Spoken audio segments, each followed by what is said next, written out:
nggak?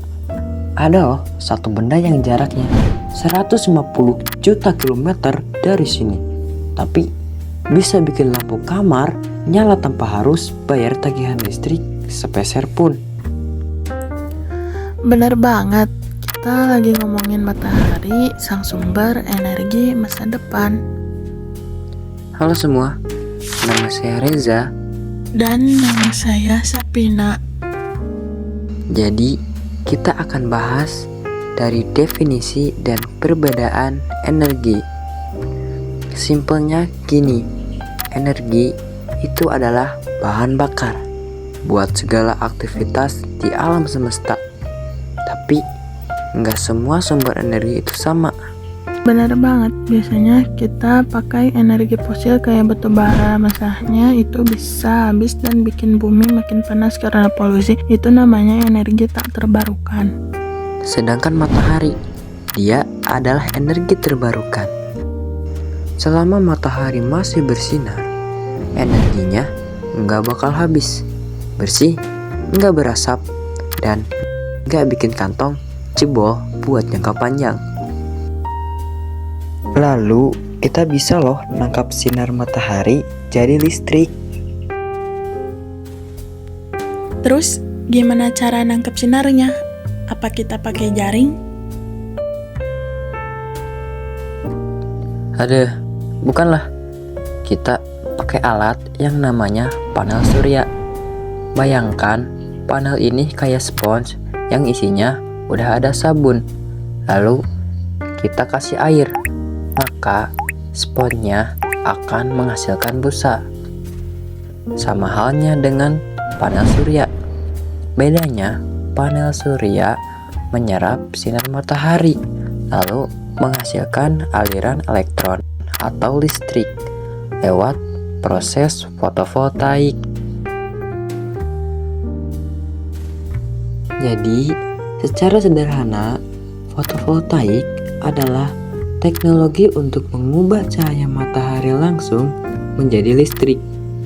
Kata ini berasal dari dua kata, yaitu foto artinya cahaya dari bahasa Yunani, lalu voltaik artinya tegangan listrik, diambil dari nama fisikawan Alessandro Volta.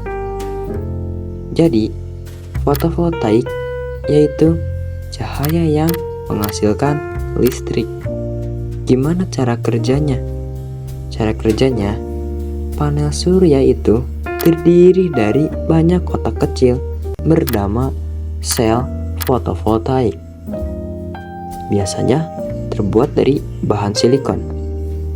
Saat sinar matahari yang mengandung paket energi bernama foton menabrak sel silikon ini, energi tersebut memukul elektron-elektron di dalam silikon sampai mereka lepas dan bergerak.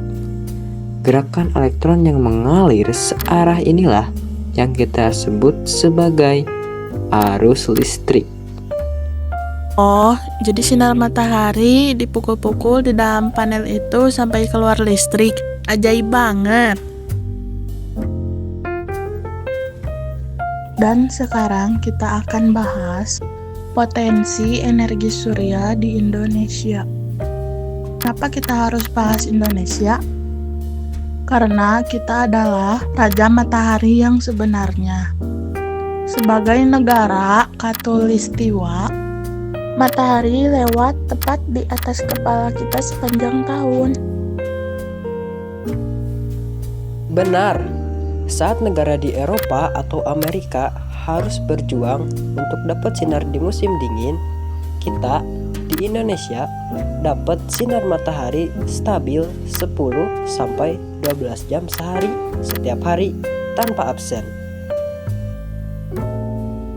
Data menunjukkan potensi energi surya kita mencapai lebih dari 3.200 gigawatt. Angka ini jauh melampaui kebutuhan listrik seluruh rakyat Indonesia saat ini. Ini artinya matahari bisa jadi kunci kemandirian energi kita. Kita nggak perlu lagi bergantung pada bahan bakar fosil yang harganya terus naik. Karena sumber energinya sudah tersedia gratis di langit kita. Bentar-bentar. Kita dari tadi bahas matahari terus, tapi kalau tiba-tiba mendung atau hujan gimana? Listrik di rumah langsung mati total dong. Nah, kebergantungan pada cuaca itu salah satu kekurangannya juga.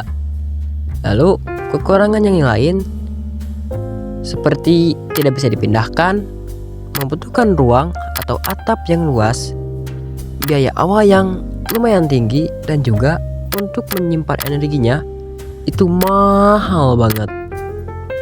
Tapi meskipun mahal di awal, manfaatnya gak main-main kan? Jelas dong, manfaatnya juga banyak. Seperti minimnya perawatan, lalu nilai properti meningkat, dan juga energi terbarukan dan ramah lingkungan, bisa mengurangi dan menghapus biaya tagihan listrik, dan juga kemandirian energi. Kesimpulannya, matahari itu adalah hadiah dari alam untuk kita semua. Jadi, seharusnya kita semua mulai melirik energi hijau. Masa depan bumi ada di tangan kita, dan sinarnya sudah ada di atas kepala kita. Terima kasih sudah menonton. Jangan lupa hemat energi. Dadah.